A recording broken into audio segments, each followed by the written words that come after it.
President Obama is in Australia this morning, where he's meeting with other leaders at the G20 Summit of Wealth and Developing Nations. Mr. Obama and the other leaders are talking about global economic growth and security. But that doesn't mean developments here at home are far from his mind. Topping his agenda once he returns will be the long-running debate over immigration. Senior White House correspondent Bill Plante has more on that. He's in our Washington bureau. Bill, good morning. Morning, Anthony. Next week, after he's back from his trip to Asia, the president will get the recommendations from the Secretary of Homeland Security for immigration reform. And he says that he'll act on them soon, before the end of the year.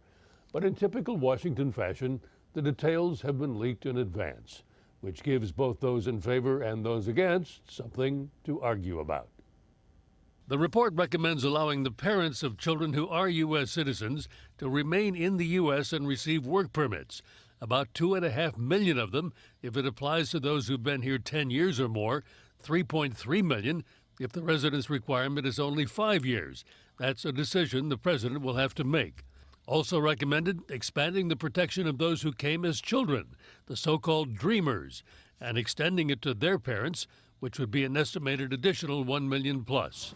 Enforcement rules would be eased for undocumented persons with no criminal history and would be concentrated on criminals and national security risks. President Obama has been saying that he will use his executive authority to act on immigration if Congress does not. And on Friday, answering questions in Myanmar, or Burma as it used to be known, the president again challenged Congress. And I indicated to Speaker Boehner several months ago that if, in fact, Congress failed to act, I would use all the lawful authority that I possess to try to make the system work better. And that's going to happen. That's going to happen before the end of the year. Many Democrats want the president to move ahead with executive action. 200,000, 300,000, 400,000 deportations a year. These statistics represent people. But Republicans are furious. House Speaker John Boehner. We're going to fight the president tooth and nail if he continues down this path. This is the wrong way to govern. But this is an argument that the president wants to have.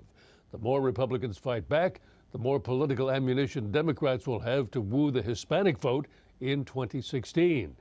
But of course, there is an internal argument in the administration over the best time to announce this decision. Do it before Thanksgiving, as early as next week, and it becomes part of the fight over the spending bill to keep the government open. And some Republicans on the right are threatening another government shutdown if the president takes executive action on immigration. Bonita? A lot of fighting and a lot of arguing. Bill Plante in Washington this morning.